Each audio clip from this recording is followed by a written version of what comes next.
Shalom para todos, bendiciones del Altísimo. Vamos al capítulo 17 del libro de Éxodo. Padre Celestial, te doy gracias por bendecirnos en esta tarde con tu presencia. Ilumínanos con tu palabra, que esta brille dentro de nuestro ser y podamos aprender lo que tienes para decirnos hoy. Te lo ruego y te agradezco. Amén. El capítulo 17 dice así: toda la congregación de los hijos de Israel partió del desierto de Sin por sus jornadas conforme al mandamiento de Yahweh. Acamparon en Refidim, y no había agua para que el pueblo bebiese. Y altercó el pueblo con Moisés y dijeron: danos agua para que bebamos. Moisés les dijo: ¿por qué altercáis conmigo? ¿Por qué tentáis a Yahweh? Así que el pueblo tuvo sed y murmuró contra Moisés y dijo: ¿por qué nos hiciste subir de Egipto para matarnos de sed a nosotros, a nuestros hijos y a nuestros ganados?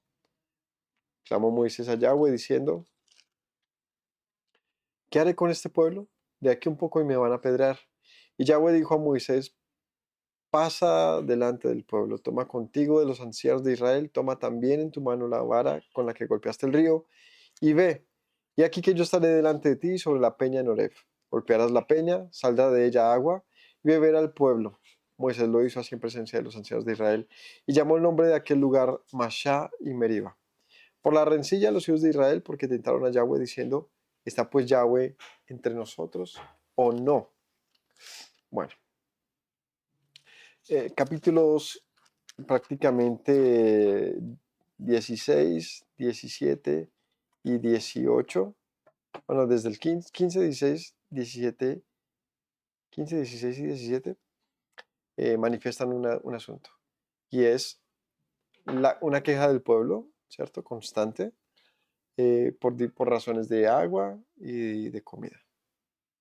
Nada diferente que esperar si pues habían salido recientemente de Egipto y estaban en camino al Sinaí.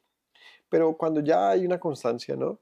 En el capítulo 15, en el versículo 22, dice que allí ellos murmuran. En el versículo 24, el pueblo murmuró y dijo: ¿qué hemos de beber? Y les mostró agua para que bebieran. En el capítulo 16, anhelaban la carne y el pan de Egipto, y el Señor les da carne y pan. Y dice, a partir de aquí, los 40 años que estuvieron en el desierto comieron maná. Capítulo 17 dice que partieron de Refidim partieron del desierto de Sin en el que estaban y van hacia Refidim, y allí altercaron con Moisés porque tenían sed, ¿no? Danos agua. Hay una constante en estos tres pasajes, incluyendo el que está más atrás, antes de la salida de Egipto, antes de cruzar el mar, el mar Rojo, y era este asunto de: ¿para qué nos trajiste? Para morir. Esa frase: ¿para qué nos trajiste? Para morir. Donde hablábamos esta mañana que el pueblo ya había decidido que Dios no tenía nada bueno con ellos, sino solamente quería matarlos. Eso pareciera ser siempre su manera de referirse a él. Tú me quieres matar, tú me quieres matar, tú me quieres matar. Se insiste en ese asunto. Moisés dice, en este capítulo 17, dice algo particular, dice: pues, o sea, pues, ¿yo qué tengo que ver ahí? ¿Por qué tientan a Dios? ¿Por qué tientan a Dios? ¿Qué es esto de tentar a Yahweh? Dime. Parársele, sí, correcto. Retarlo. Tener una actitud de ¿qué vas a hacer, Dios? Porque con la manera en que cierra este pasaje que leímos, dice, dice aquí en el versículo 7, que pusieron el nombre de aquel lugar Mashe Meriba por la rencilla, porque tentaron a Yahweh diciendo: ¿está pues Yahweh entre nosotros o no? O sea, como que lo que en el fondo era: bueno, Moisés, ¿qué está pasando? ¿Por qué no hay pan? Les mando pan. ¿Por qué no hay agua? Les da agua. Pero pasa el tiempo y nuevamente, pues, naturalmente, les vuelve a dar sed, sacan los recursos y dice: Moisés, ¿qué es lo que pasa? ¿No? ¿Está Dios entre nosotros o no? Pero más que tuviese una actitud de rendimiento de cuentas, era de: ¿para qué nos trajiste? O sea, nos hubieras dejado morir allá en Egipto, nos hubiéramos quedado allá, donde hay un menosprecio a la libertad que están teniendo, que no era plena aún, porque ellos seguían, pues evidentemente, esclavos. Y es que la libertad que Dios les proponía era más allá de simplemente haber salido de Egipto. El pueblo no se había enterado aún, no se había dado cuenta de eso. El caso es que piden agua y bueno, em, dice, ¿por qué nos hiciste subir de Egipto para matarnos de sed a nosotros, hijos y nuestro ganado? Moisés clamó al Señor diciendo, ¿qué haré con este pueblo? Y viene el primer momento en que manifiesta que Moisés ya se siente como un poco agotado, ¿no? Ya se siente cansado. ¿Qué voy a hacer, Señor, con este pueblo?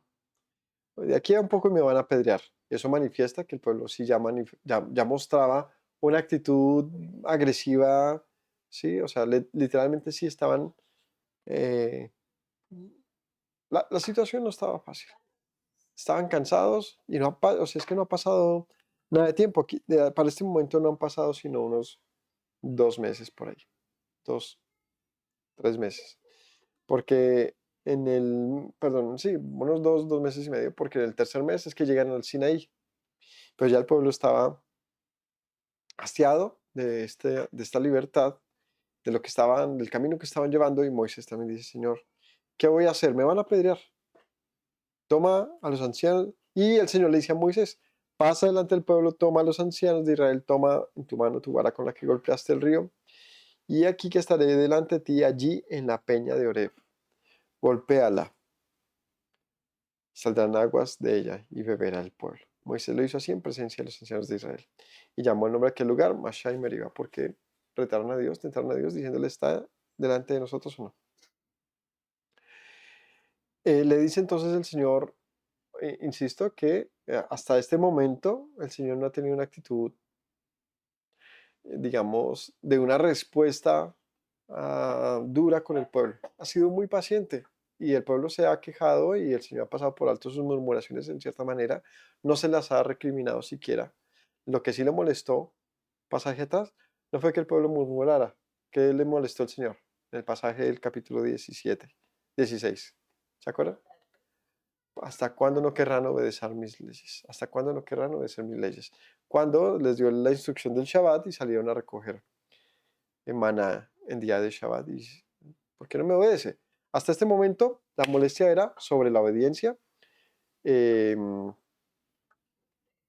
ujú. Entonces la insistencia perdón, hasta sí, insistencia de murmuración del pueblo, hasta este momento el Señor no ha manifestado una queja y se quejó primero Moisés, porque ya sintió pesada la cosa y dice, "Bueno, pues, pues ya parece que me van a matar, Señor, en cualquier momento me apedrean al pueblo". Y es que, claro, uno ve eso como, es difícil realmente dibujar esto en la mente de uno. Pero imaginémonos a un hombre, uno solo, bueno, con Aarón, pero Moisés principalmente. Y ahora tú pones ese hombre y ahora miras detrás de él y hay millones, ojo, millones de personas pidiéndole cuentas, siguiéndolo, presionando, con hambre, con sed. No está para nada fácil. Y claro, uno pensaría es que todo el mundo se queja. No necesariamente todo el mundo, pero es que con que se quejaran 50.000, o sea, si calculamos, o sea, así sea un promedio muy pequeño, así sea un número muy pequeño, perdón, un porcentaje muy pequeño, teniendo en cuenta que eran millones, era un montón. Ahora, que todas esas quejas llegaran a Moisés, oye, que están diciendo no sé cómo hasta ese momento iban caminando, quién sabe cómo estaban agrupados, pero que de allí están diciendo, que de allá están diciendo, y no solo eso, sino por allá de pronto alguien ya gritando, ya las murmuraciones le llegaban a Moisés, venga, que es que parece que quieren apedrearlo. ¿Sí me entienden? Esa sensación de cómo manejamos esto. De repente los líderes querrán avanzar o no, pero pues en sus casas, sus hijos, sus vecinos les dicen cosas. Entonces, pensemos en la murmuración como algo creciente que fomenta un desorden y que una vez avanza es difícil pararlo. ¿M? Eh, Además que la murmuración hace que se cambie la forma de pensar, ¿cierto? De pronto tienes ánimo, vamos para adelante. Y empiezas a escuchar el murmullo de otros. "Ah, me parece que Moisés ni sabe para dónde va. Por ahí, por aquí no es que se va a Canaán, Canaán es por allá por la otra ruta, ¿no? y si llegamos allá no hay nada de tomar. Y esos murmullos empezaron a crecer y a crecer, a crecer, y ya pues se le pararon a Moisés, bueno, si nos trajiste para matarnos, dinos de una vez. Y que Moisés como, ¿en qué momento están así de mal, cierto? Si yo estoy aquí también pasando la misma dificultad con ustedes, mismo camino. El Señor no se queja de que el pueblo esté, digamos que murmurando, pero sí le dice, bueno, Moisés, toma la vara, la misma con que abriste el mar, y ve a Oreb, a la peña, y golpéala. ¿Dónde queda Oreb? De la zarza ardilla, ¿Dónde es? del Sinaí. Pero si no han llegado al Sinaí, ¿cómo están en el Oreb?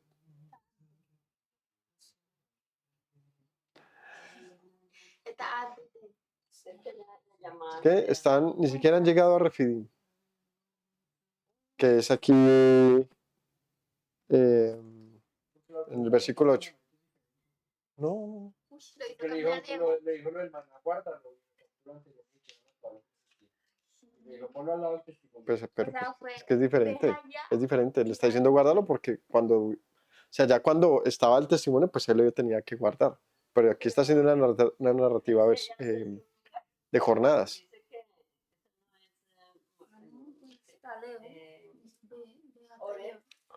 ¿No? He aquí que estaré delante de ti en la peña de Oreb, golpearás la peña y saldrán de ellas aguas, beberá el pueblo. Moisés hizo así en presencia de los ancianos de Israel y llamó el nombre de aquel lugar Masha y Meriba. Esa peña de Oreb, donde salió agua, le pusieron por nombre Masha y Meriba, y aquí luego viene la pelea en Refidim con Amalek. Y hasta el capítulo 19 dice, ya en el mes tercero, llegaron al desierto del Sinaí. O sea, ni siquiera habían llegado al monte, sino estaban apenas en el desierto del Sinaí. ¿Respuesta rápida? Es un tema geográfico. Es que cuando nosotros pensamos en el Sinaí pensamos que es una montaña.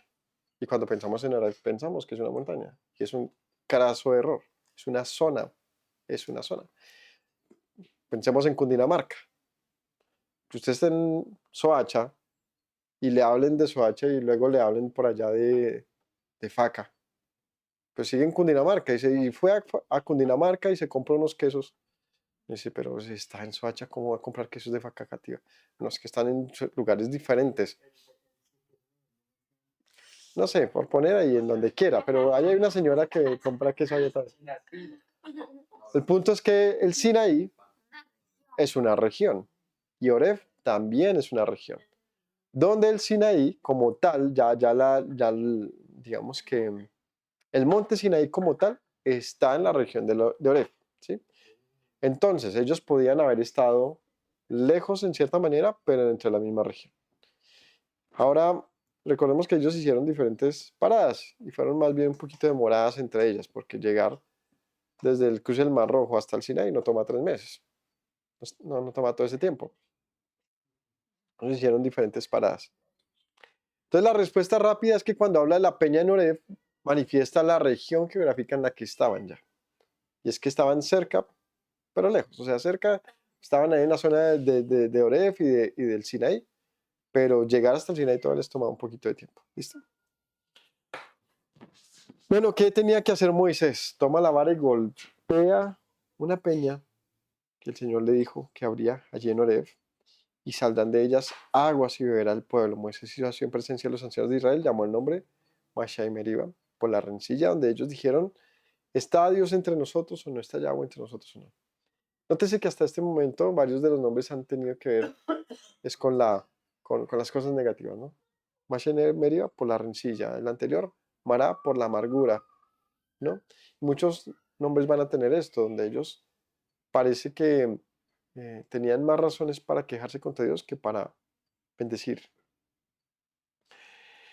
Bueno, esta es la primera mención que se hace de que salga agua de una peña. ¿Cómo es esto? ¿Cómo imaginamos el que haya salido agua de una peña? ¿Ah? Dime.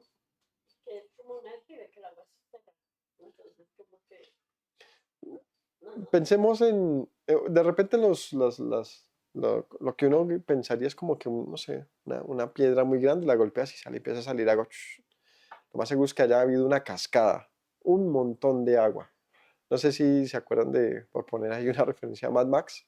¿La vieron la peli? Sí. Que por ahí había como un peñón y caía agua de un montón. ¿Y se acuerdan cómo se veía la gente? Había así de gente tratando de tomar agua. En este caso no era así gente rogando para agua, sino debió haber fluido tal cantidad, tal magnitud de agua que todos, y otra vez les pongo el número, millones de personas pudieron tomar. Si seguimos pensando que era un tubo roto que salía a presión, jamás.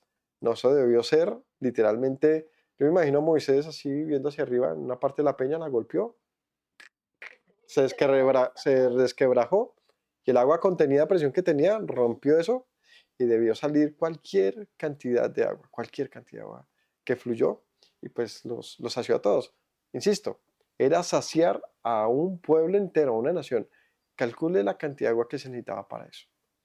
Entonces, em, no es una piedra, no, es una peña. La peña es una parte de una montaña, una de las no sé, hendiduras o rocas o secciones de la montaña desplazó cualquier cantidad de agua que se volvió río, seguramente.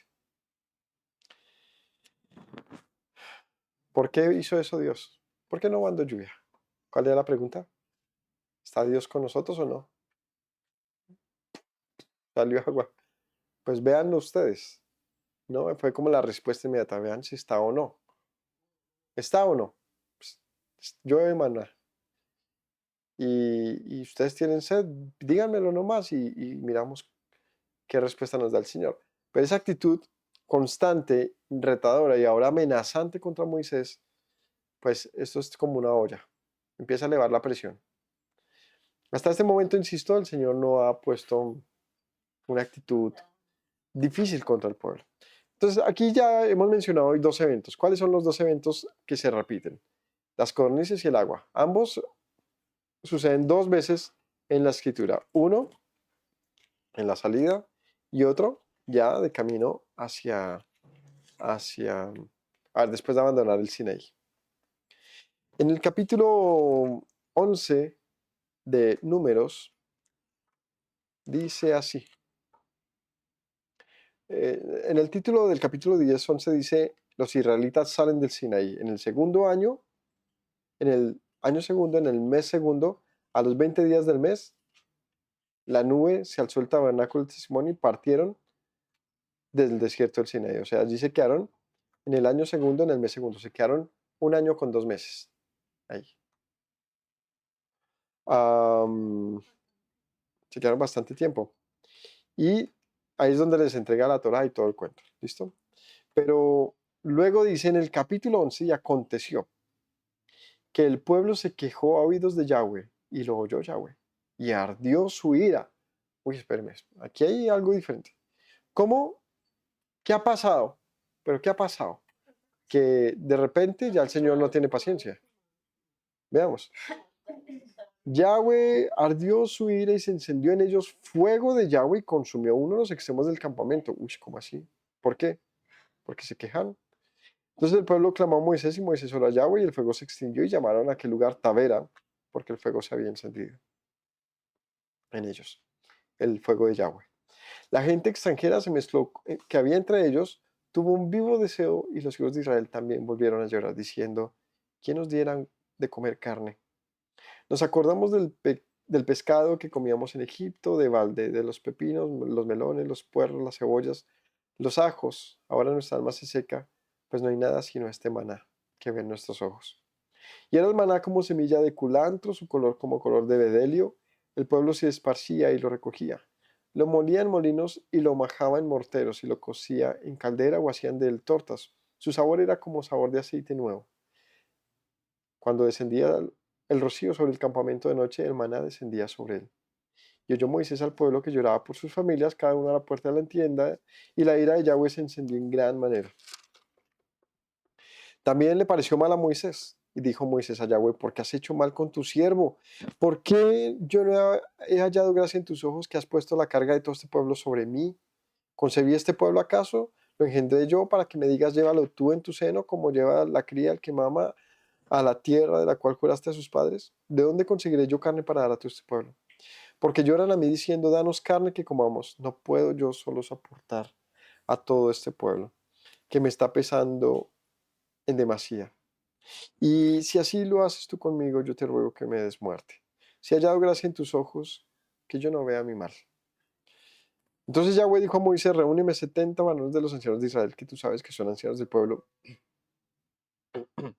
y sus principales, y tráelos a la puerta del tabernáculo de reunión. Esperen allí contigo. Yo descenderé y hablaré contigo y tomaré del espíritu que está en ti. Pondré en ellos, llevarán contigo la carga del pueblo y no la llevarás tú solo. Pero al pueblo dirás, santificaos para mañana, comeréis carne porque habéis llorado. Comeréis carne porque habéis llorado en oídos de Yahweh, diciendo, ¿quién os diera a comer carne? Ciertamente mejor nos iba en Egipto. Yahweh pues os dará carne y comeréis. No comeréis un día ni dos, sino 5 días. Perdón, ni 5 ni 10 días, ni 20, sino hasta un mes entero. Hasta que os salga por las narices, la aborreceréis. Cuando, por cuanto menospreciasteis a Yahweh, que está en medio de vosotros, y llorasteis delante de él, diciendo, ¿para qué salimos de Egipto? Entonces dijo Moisés, 600,000 de a pie es el pueblo en medio del cual yo estoy, y tú dices, les daré carne, comerán un mes entero. ¿Se gollarán para ellos ovejas y bueyes que basten? ¿O se juntarán para ellos todos los peces del mar para que tengan abasto? Yahweh entonces respondió a Moisés, ¿acaso se ha cortado la mano de Yahweh? Ahora verás si se cumple mi palabra o no. Salió Moisés y dijo al pueblo las palabras de Yahweh, y reunió a los 70 varones de los ancianos, les hizo estar alrededor del tabernáculo. Yahweh descendió de la nube y habló y tomó el espíritu que estaba en él, lo puso en los 70 varones ancianos y cuando posó sobre el espíritu profetizaron y no cesaron. Y habían quedado en el campamento 2 varones llamados Elda y otro Medad, sobre los cuales también reposó el espíritu. Estaban entre los inscritos, pero no habían venido al tabernáculo, profetizaron en el campamento. Vamos más adelante hasta el 31. Y vino un viento de Yahweh y trajo codornices del mar. Las dejó sobre el campamento un día de camino a un lado y un día de camino al otro. O sea, vea que el área que cubrían esas codornices. El área era de un día de camino por un día de camino. Entonces, un día por un día de camino. Entonces, búscate cuánto es un día de camino bíblico, cuántos kilómetros. Yo le pongo unos 30 kilómetros. Por eso. No, es que no es al ritmo del pueblo, sino eso era una medida. Se llama el día de camino. ¿Cuánto era un día de camino bíblico? Bueno, independientemente cuánto fuera, ahora calcule eso en un área. O sea, así lleno de codornices, por esto lleno de codornices. De 30 a 40 kilómetros. Un día de camino. O sea, y es lo que habíamos calculado que podría ser la cantidad de gente dispersa. Muy grande. Así usted vería, como cuando uno se parquea aquí en la montaña a ver hacia Garzón, que uno ve allá las montañas lejitos y ve a 2 pueblos así seguidos, pues todo eso, pero lleno de gente. Bueno, de codornices en este caso. O sea, y gente comiendo codornices. Tremendo, o sea, una gran cantidad, pues se entiende la pregunta de Moisés, bueno, ¿vas a sacar los peces del mar para alimentar a este pueblo? O sea, era un número inmenso. El Señor le dice, ¿qué pasa, Moisés? ¿También estás dudando? Y curioso, ¿no? Porque ya antes el Señor les había mandado codornices. ¿Cuál es la diferencia de este vez al anterior? El Señor mandó lo normal, era para un día. Para una noche. ¿Y este? Un mes. Para un mes. Un mes. O sea, supongo que llegaban, comían, seguían llegando y seguían llegando y seguían llegando. Debió ser una de las más grandes desplazamientos de aves. Yo nunca he visto algo como eso. Que tú veas kilómetros y kilómetros y sigas viendo aves ahí. ¿Pero qué es esto? ¿Cierto? Pero pues el Señor le dice a Moisés, también vas a dudar. De alguna manera le pregunta así, ¿cuándo se me ha cortado la mano para no darle lo que ustedes necesitan? Entonces dice, el pueblo estuvo 31, ¿no? ¿32? Entonces el pueblo estuvo levantado todo aquel día y toda la noche y todo el día siguiente recogiendo codornices. El que menos recogió 10 montones. Montones. Montones. El que menos. Las tendieron para sí a lo largo y alrededor del campamento. Aún estaba la carne entre los dientes de ellos antes que fuese masticada. Cuando la ira de Yahweh se encendió en el pueblo, hirió Yahweh al pueblo con una plaga muy grande. Llamó el nombre de aquel lugar Kibrot Hataaba. por cuanto así, allí sepultaron al pueblo codicioso. De Kibroth Jataaba partió el pueblo a Haserot y se quedó en Haserot. ¿Qué hicieron? Lo mismo que con el maná cuando cayó. A embutirse hasta donde más no podían y a acumular como si no hubiese un mañana. Y el Señor dice, es que eso es lo que hay en ustedes. No acaban, sí, y esa actitud de, o sea, no era necesario. Y claro, pero ¿cómo vemos ahí la actitud del Señor?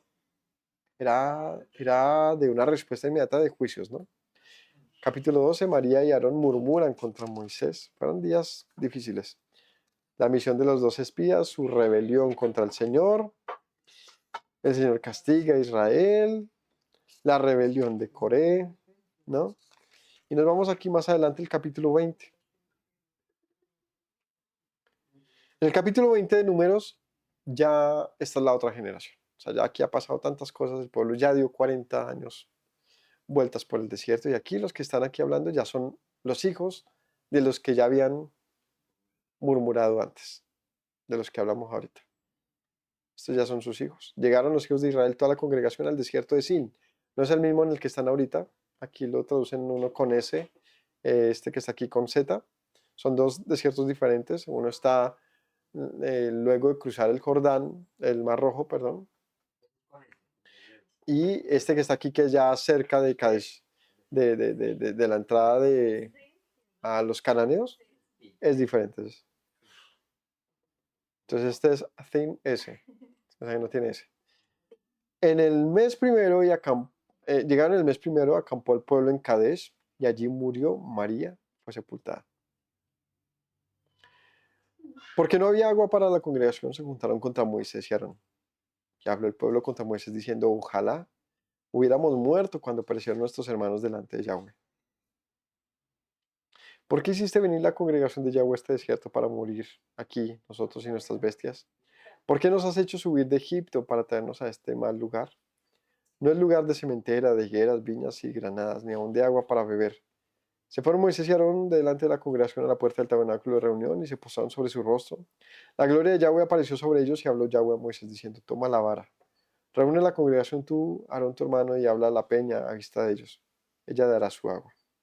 Les sacarás aguas de la peña, darás de beber a la congregación y a sus bestias.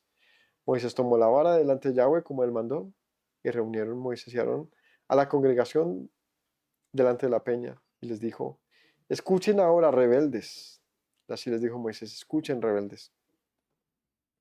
¿Os hemos de hacer salir aguas de esta peña? Entonces alzó Moisés su mano y golpeó a la peña con su vara 2 veces. Salieron muchas aguas, muchas aguas.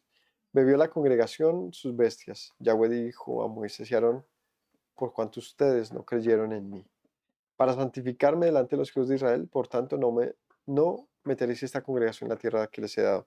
Estas son las aguas de la rencilla, por las cuales contendieron los hijos de Israel con Yahweh, y él se santificó en ellos.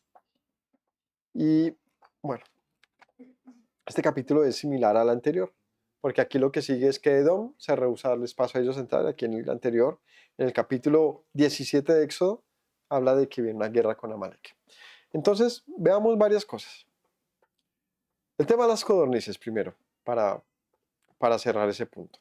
En el primer caso, el pueblo acaba de salir del desierto de Egipto y dice, pues, tenían hambre, ¿cierto?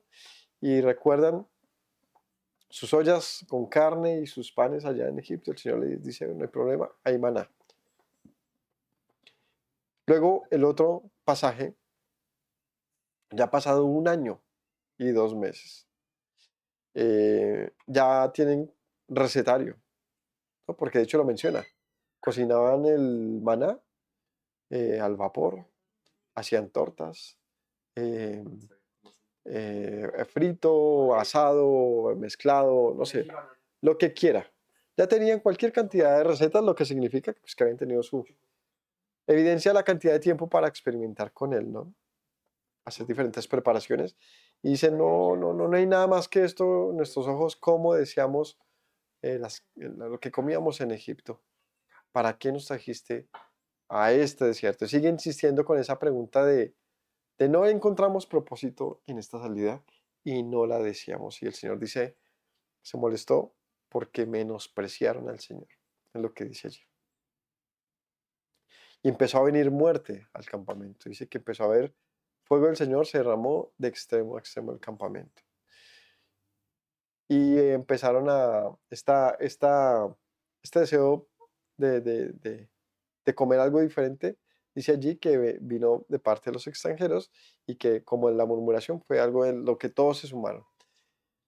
Pero lo que terminó de cerrar la molestia del Señor no fue eso, sino que después de que les envía codornices para que quieren carne, pues un mes van a tener carne. Es que su actitud fue completamente de codicia y de gula y de una actitud de depredadora, ¿no? De una acumulación incesante donde dice el Señor, pues que esto no tiene sentido, ¿no? Parecían como cuando se volca un camión aquí en Colombia, que todo el mundo va a ayudar lo más de lindo. Cada uno se lleva su parte a la casa para ayudar, ayudan, pero como desesperados. No tiene para que compre sus cositas. Y créanme que tienen para comprárselas, pero no les importa. Codiciosos. Dice el Señor, pueblo codicioso. Horrible. No, tenían hambre, hubiesen pedido, el Señor les habría mandado lo que quisieran. Les mandó y lo que hicieron fue tener esta actitud como de que, pues donde sencillamente no confiaban en Dios. Otra vez, ¿será que no les podía mandar mañana y pasado mañana? Moisés les dijo, van a tener un mes. Acumularon hasta 10 montones el que menos. O sea, es que ya es una exageración, ¿no? ¿Cuántas codornices se come? Digamos que una o dos por persona. Usted con hambre en un almuerzo se mandó un pollo por mucho así. Sí, por eso digamos que dos por persona. No es como una paloma. No, vayan a una Por eso, pues, como un pollo chiquito. pues ten ahí como una idea. Pues es más o menos Haga así. un pollo de lata. ¿Usted manda un pollo de lata completo? Pollo de lado chiquito. Por eso. Entonces, por eso digo que una o dos. Digamos que una o dos. Pero que cada uno acumule 10 10 montones. montones. O sea, eso no le cabe a nadie. O sea, es como fue el mismo antojo del de pague el plato de 100.000 pesos y come todo lo que quiera. Pura codicia. Pura codicia. Uno solamente, y se da cuenta uno que se va a comer de todo eso. 3 bocas y uno está, uy, estoy como lleno. Esa fue la plática. Y hay gente que porque justamente pagó esos 100.000 pesos, come y come y come. Pues yo no voy a perder mi plática. Codicia. Y uno es así a veces, ¿no? El ejemplo chistoso de que uno va y se compra, no sé, una gaseosa. Y uno como que, ay, no quiero más. Pero solamente por no dejar ahí la botella servida, se la harta uno y uno queda como tan bobo. Que va, pues déjela, regálela, bótela, yo qué sé.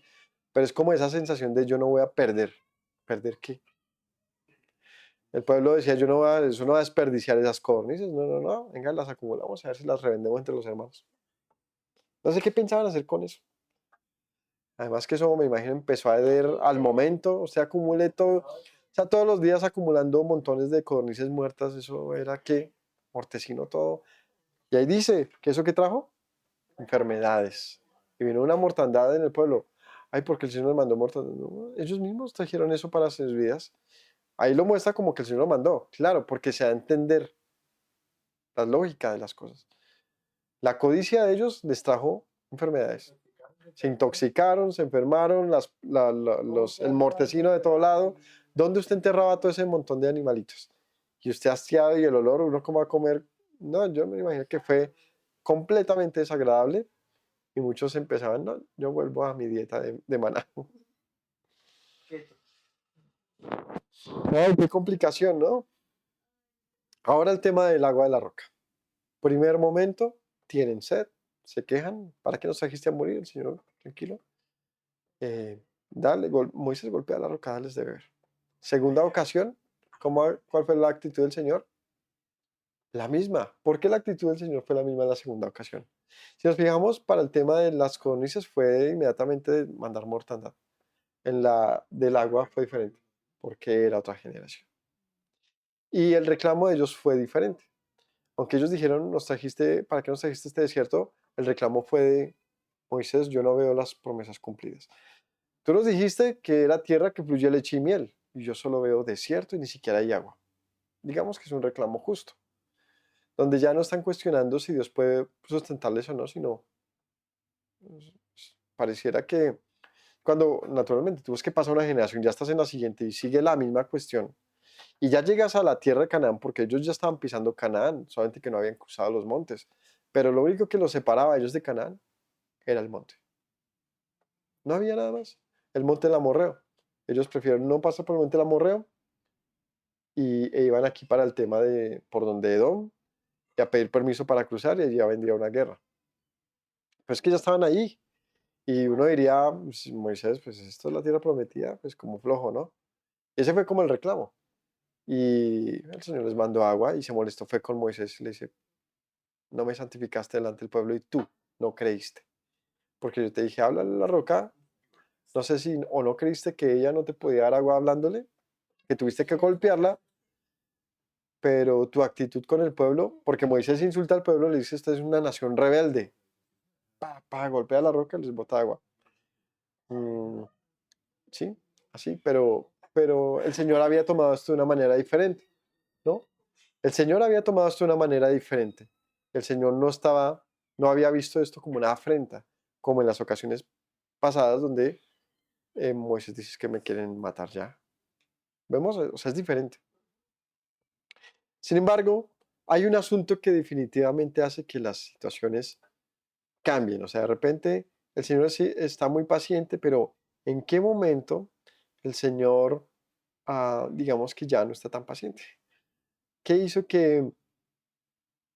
pues, que el Señor, ante cualquier insurrección, eh, murmuración, conflicto, activara su modo fuego?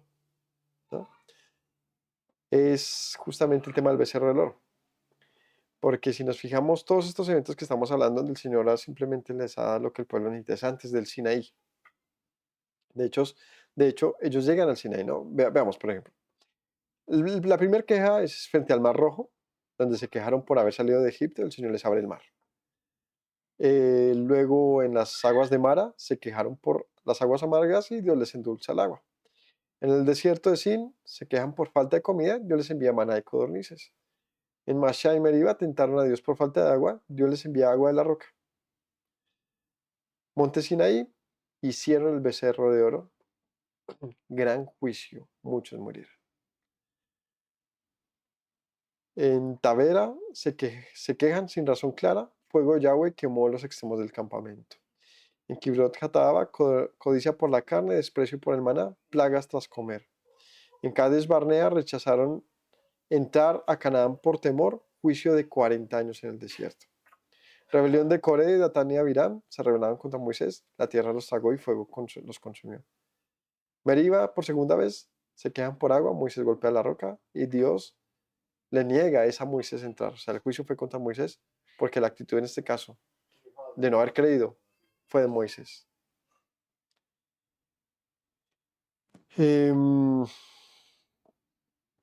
Camino de Edom, impaciencia y quejas, serpientes ardientes, serpiente de bronce. En Sittim, la fornicación de idolatría con los moabitas, viene una plaga que mata 24,000.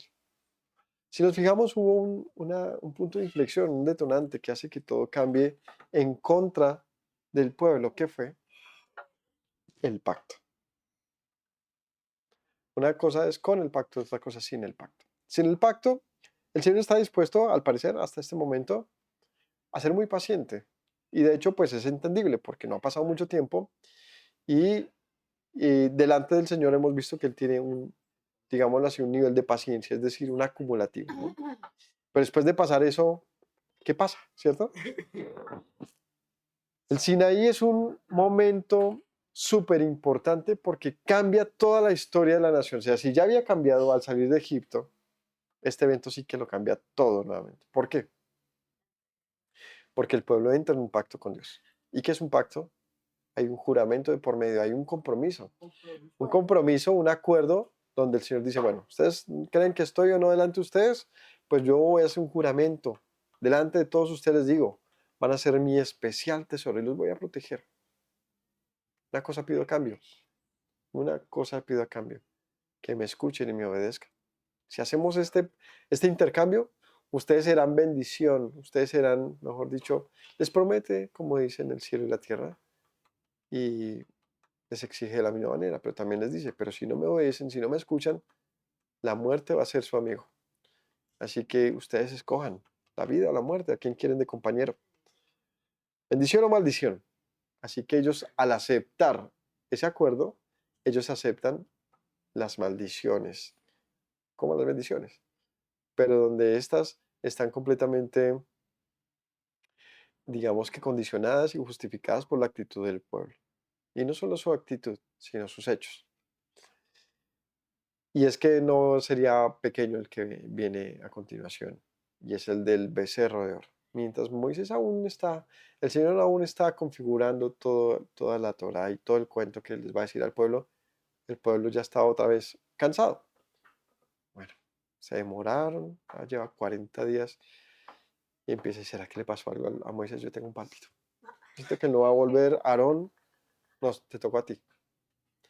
Aarón, te tocó a ti. Yo soñé que estos pendientes brillaban hermosos con un becerro de oro. Era así como todo como tan. Y en este caso, veamos que la actitud del pueblo no fue como de, eh, ¿para qué nos trajiste a morir? No. En este caso fue de, vamos a adorar a Dios. Vamos a buscar a Yahweh, de pronto se olvidó de nosotros. Y hacen un ídolo, que ya había el Señor dicho no hagan ídolos. Y además el Señor ya les había dicho, tranquilos, Moisés va y vuelve. Es decir, el pueblo como que no ponía cuidado, no escuchaba con atención. Y cualquier demora, cualquier asunto de prueba, les daba tal ansiedad que empezaban a comportarse mal, a tomar una actitud para su propio mal, ¿cierto? Nunca, generalmente no fue buena la respuesta de ellos. ¿Qué debieron haber hecho? Ser pacientes, esperar. Alguien quiere construir, por ahí están diciendo que quieren construir un becerro. ¿Qué les pasa a esos muchachos? Que quietos, que esperen. Aarón debió haber tenido una actitud más autoritaria, o más allá de autoritario, más claro, eh, más firme de parte de lo que era la voluntad del Señor. Y evidentemente, pues Aarón tampoco entendía muy bien o estaba listo. Era confuso todo era nuevo ahí, ¿no? No es que nosotros hemos estudiado cuánta Biblia hemos. Yo sé que está difícil y no es justo compararnos con ellos como diciendo, ¿qué les pasa? La verdad es que todo para ellos era nuevo, todo, hasta ahora les están hablando las leyes. Y había una actitud de siempre de, bueno, yo no creo por qué Moisés. O sea que si Moisés no baja, ¿qué? Nos quedamos, nos morimos todos acá. Y siempre era como buscándole un sustituto a Moisés, porque pues, también era hebreo como ellos, hijo de esclavos también, eh, hijo de las promesas como ellos, ¿y por qué no podría ser otro? Entonces como que no supieron realmente digerir lo que estaban viviendo y siempre todo se volvió en su contra. Pero lo que pasa con el tema del becerro de oro es la primer mortandad del pueblo. O sea, veas que no ha habido mortandad del pueblo hasta este momento. El pueblo, con el tema del becerro de oro, que tocaría que miraré cuánto tiempo después habrá sido. No sé cuánto tiempo habrá sido, para unos 3 meses. eh, este, ya averigüé rápidamente y esto pasó pues 40 días después del Sinaí, porque Moisés sube y regresa y los ve en la adoración del becerro, ¿no? Y ellos llegan al Sinaí en el tercer mes, ¿cierto? O sea que súmenle a ese otros 40 días. O sea que más o menos de 4 a 5 meses habrá sido, o en el cuarto o en el 5 mes más bien, fue que acontece esto, no ha pasado nada. O sea, muy poco tiempo y ya una mortandad grande. Porque lo que esto va a significar es el primer asunto donde el Señor dice, bueno, ya me cansé. Los que están conmigo, manifiéstense, los que no, no. O sea, ¿y qué acaba de pasar antes de eso? Es que hasta ahora ellos habían hecho un compromiso de confirmación, el capítulo 19 que veremos el próximo sábado, donde dicen haremos lo que tú has dicho, Señor. Se comprometen con el Señor, entran en pacto, y el Señor les va a dar el testimonio del pacto. las tablas de la ley, de que hicieron un pacto con Dios. ¿Qué diría un hijo? Ay, ¿cómo sé que usted hizo un pacto con Dios? Ahí está el testimonio. Era algo que ratificaría el pacto, que le demostraría al mundo que hay un pacto. Era lo único que faltaba. Mejor dicho, el sello de la notaría. Es lo único que faltaba. Y ellos ya habían violado el pacto. Y ese evento desencadena ya, pues, el que ya no puedan ser tratados como, ¿cómo se dice? Como desconocidos, ¿no? Ahora viene una actitud reprensiva constante de Dios. Los reprendo, los reprendo, los reprendo. A fin de que, si este pueblo no quiere, pues entonces ellos no, pero sus hijos sí. Me van a conocer en el desierto. Me van a conocer, me van a conocer. Y es literalmente les tocó ese papá. El de usted me va a conocer a mí. Mm, Sí, o No me sea, busque que me encuentra. no me busque que me encuentra. Literal, que ellos se van a escoger. ¿Sí? De un papá un hijo que no se quiso dejar querer. Que todo fue retando a su papá, retando a su papá, retando a su papá, retando a su papá. Y un papá que dice, pues sea como sea, yo tengo un juramento, una promesa que se va a cumplir. Pero el que no quiere entrar a la bendición, a las promesas, pues escoja bien su camino. Sea claro. Bien, continuamos, versículo 8. Entonces vino Amalek y peleó contra Israel en Refidim. Dijo Moisés a Josué, escógenos varones y sal a pelear contra Amalek. Mañana yo estaré sobre la cumbre del collado, la vara de Dios en mi mano. E hizo Josué como le dijo Moisés. Peleando contra Amalek, Moisés y Aarón y Hur subieron a la cumbre del collado. Sucedía que cuando alzaba Moisés su mano, Israel prevalecía, pero cuando bajaba su mano, prevalecía Amalek. Las manos de Moisés se cansaban por lo que tomaron una piedra y la pusieron debajo de él. Se sentó sobre ella y Aarón y Hur sostenían sus manos, el uno de un lado y el otro del otro. Así hubo en sus manos firmeza hasta que se puso el sol. Josué deshizo a Amalek y a su pueblo a filo de espada. Yahweh dijo a Moisés, escribe esto para memoria en un libro. Y a Josué que raeré de todo la memoria de Amalek, de debajo del cielo. Y Moisés edificó un altar y llamó el nombre Yahweh Nisi.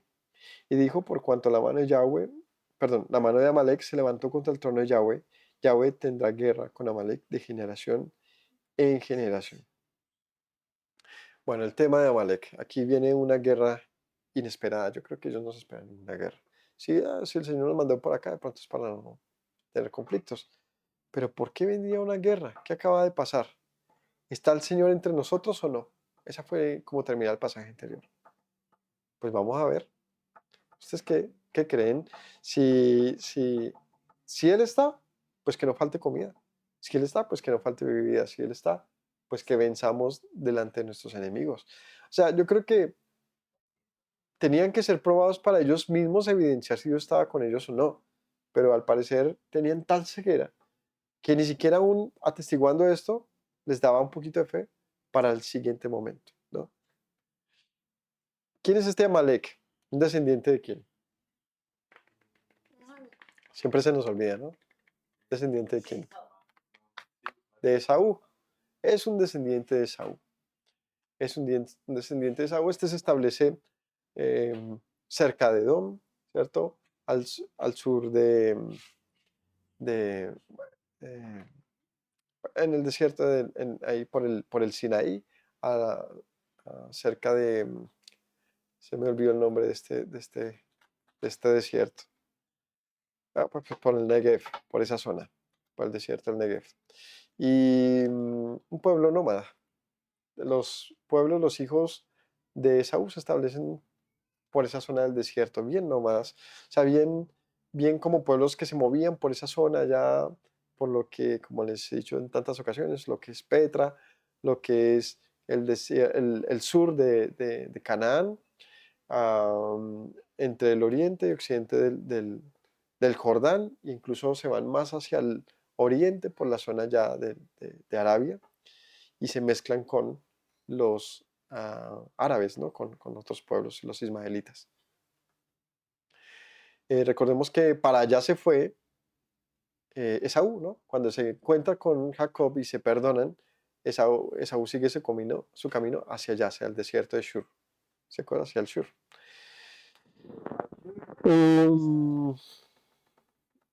Bueno, ¿qué sucede? Pues es que estos amalecitas sí no perdonaban.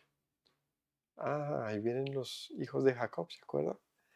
Jacob, se acordaron de la historia de lo que pasó, nos robaron. Jacob nos robó la primogenitura. Yo supongo que la actitud de ellos de pelear contra los israelitas muy probablemente sea esto. ¿Los motivó qué? Una antigua historia de su propia familia. El caso es que es muy duro porque ellos están viendo a un pueblo recién liberado. O sea, nótese esa actitud tan hostil, tan dura, ¿no? O sea, tú estás viendo personas recién liberadas. O sea, que tú ves, tienen pinta de esclavos, están con sus hijos, con sus ancianos, sus ganados, o sea, no están en modo paseo, y están llevando todas sus cositos, todos sus corotos, y en vez de decir, uy, qué barrada, ¿cómo los ayudamos? Sí, o dejarlos pasar, lo que sea, lo que dijeron, esta es la oportunidad de vengarnos. Y van a pelear contra ellos, razón por la que el Señor dice, pues no los perdonaré jamás, y los voy a desarraigar. Fue por esta actitud de venganza, de sin misericordia, ¿cierto? Es que de verdad, ¿quién hace eso, no? Pensemos en los inmigrantes, en los desplazados, ¿no? Allá la gente que está, no sé, que cruza el Mediterráneo para entrar a España, para llegar a Italia, recién desembarcados de sus lanchas amontonados a muchos se les naufragan y llegan a la costa vueltos nada. Y aprovechemos y los matamos a estos. ¿Cierto? Como que no le cabe en la cabeza que haya tanta, como gente tan desalmada. Eh, o la guerra, ¿no? Los videos que pasan ahorita, todo lo que está pasando en Gaza. Y uno dice, y aún así hay quienes justifican eso. Yo me siento súper incómodo de ver eso. Es doloroso que veas tanta gente ahora mismo desplazadas. Así ves las filotas de gente caminando del sur al norte, del sur al norte de Gaza, para que no los bombardeen, pidiendo algo de comida. Y uno dice, pues que los maten, se lo merecen. Yo no sé. Pero esto el Señor lo castigó bravo. Una actitud de desalme, de crueldad, de que la venganza está primero, no es bíblico.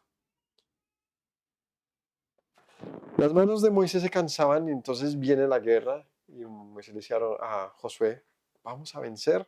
Josué va, llaman a líderes, a 70 ancianos y distribuyen, se preparan para la guerra. ¿Dónde tenían armas? ¿Se acuerdan que cuando salen de Egipto dice el pasaje que ellos sacaron armas de allí? Así que no sabían pelear, seguramente no eran guerreros, pero pues como tocara. Y aquí les tocaría un único camino, mirar hacia arriba y ver.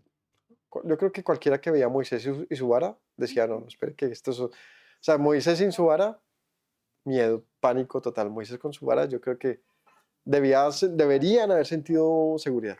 Moisés levantó la vara y se abrió el mar. Moisés levantó la vara y salió agua de las rocas. La vara de Moisés era un sinónimo de que Dios iba a hacer algo en favor de ellos. Y en efecto, Moisés hacía así, en un collado, o sea, todo el mundo lo podía ver.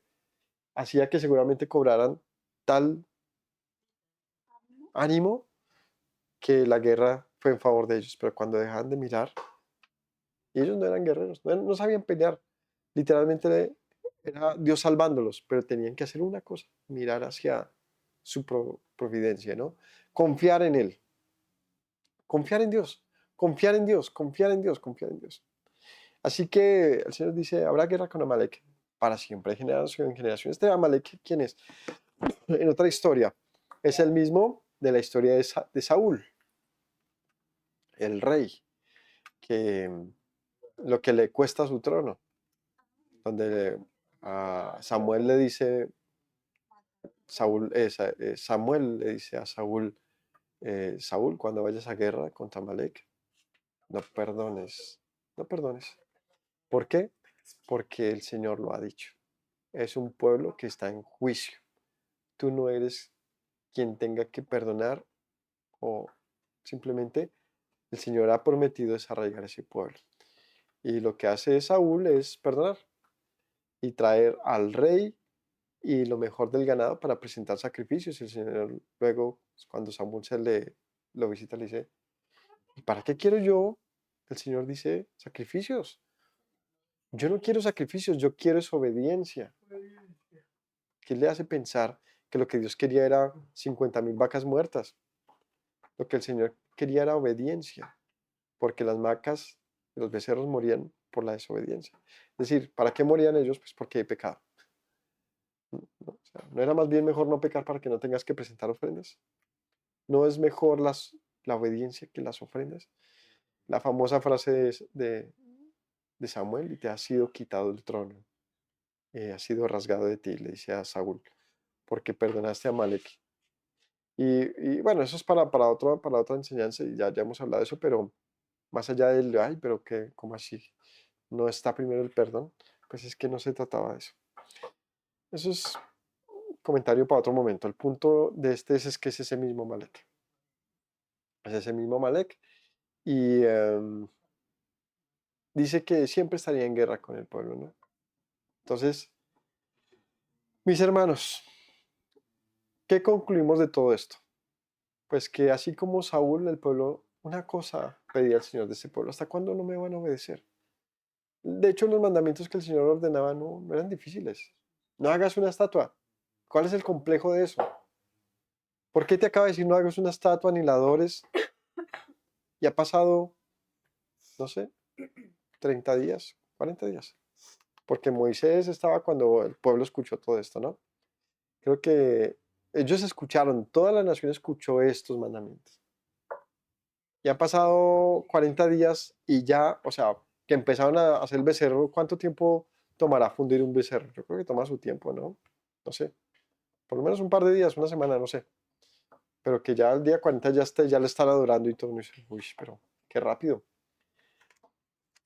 La obediencia no es realmente difícil, o sea, no es, Dios no impuso un mandato complicado. Simplemente puso cosas que tienen que ser escuchadas. De tal manera que el problema ni siquiera es, a veces ni siquiera es tanto si obedeces o no, sino oyes o no. O sea, ¿por qué no obedeciste? Muchas veces porque ni siquiera escuché, porque no me importaba. Sí, la obediencia no siempre es porque quiero retar a Dios, muchas veces porque ni siquiera me importó qué dijo. Es porque no hay una actitud de, ¿qué es lo que ha dicho Dios? Él dijo que habrá maná mañana y pasado mañana. Ah, bueno, entonces ¿para qué recogemos más? ¿No sería lo lógico? No diría, pues si Él dijo que mañana habría, pues ¿para qué recoge el doble? Cojamos solamente lo de hoy. No, dijo que mañana también habrá, sí, pero ¿y qué tal que no? Entonces no había una actitud de fe, no les acompañó la fe para creer lo que Dios había dicho. Significó que siempre erraron, siempre pecaron contra Él. Así que ya nos acercamos a empezar a hablar de, como tal, de los mandatos, de la Torá, del pacto, que es en el capítulo 19. Dios una cosa espera de nosotros. Shema Israel, escucha. Israel, escucha Israel, escucha. Empecemos por ahí. Si tú te abres bien tus oídos, todo es posible.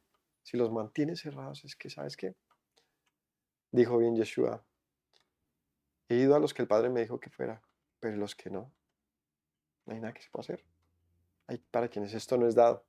Hay quienes no pueden oírlo. Hay para quienes no hay lugar de esto en sus corazones, no pueden retenerlo. Se espantan con este mensaje. No porque sea difícil, sino porque no quieren siquiera oírlos. Entonces, ¿quieres acercarte a Dios? Shema, escucha. Empieza por ahí. Si abres bien tu oído, luego sabrás qué hacer y todo te irá bien en la vida. Pero si no escuchas, luego tampoco la cojas contra Dios y digas, ¿para qué me trajiste para morir?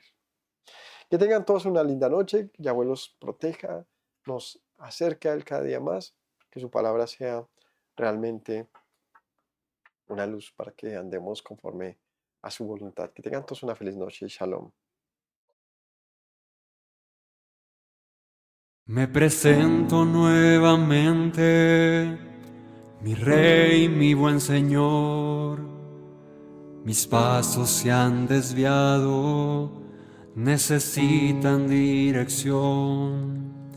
En tu amor me he refugiado, Yeshua, pues así al Padre puedo hoy decir. Me presento nuevamente, mi Rey, mi buen Señor. mis pasos se han desviado, necesitan dirección. En tu amor me he refugiado, Yeshua, pues así al Padre puedo hoy decir: Abba, Padre, Baruch atah. Señor Dios nuestro Rey de eternidad, Abba, Padre, Baruch atah.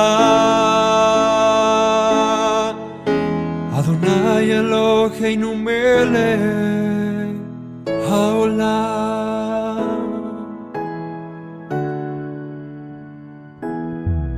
Me presento nuevamente, mi Rey, mi buen Señor. Mis pasos se han desviado, necesitan dirección. En tu amor me he refugiado, Yeshua,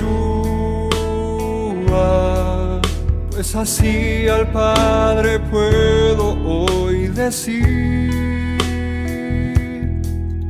me presento nuevamente, mi Rey, mi buen Señor.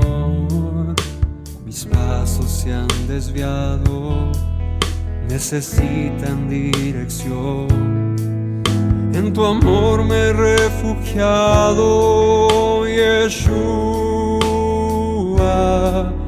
pues así al Padre puedo hoy decir: Abba, Padre, Baruch atah. Señor Dios nuestro Rey de eternidad, Abba, Padre, Baruch atah. Adonai Eloheinu melech haolam. Diste tu hijo con devoción, sacrificio de amor, hasta la muerte el Señor murió para darme salvación. Al tercer día resucitó, a la muerte él venció. Luego al cielo ascendió, volverá, lo prometió. Abba, Padre, Baruch atah. Señor Dios nuestro Rey de eternidad, Abba, Padre, Baruch atah. Adonai Eloheinu melech haolam. Abba, Padre, Baruch atah. Señor Dios nuestro Rey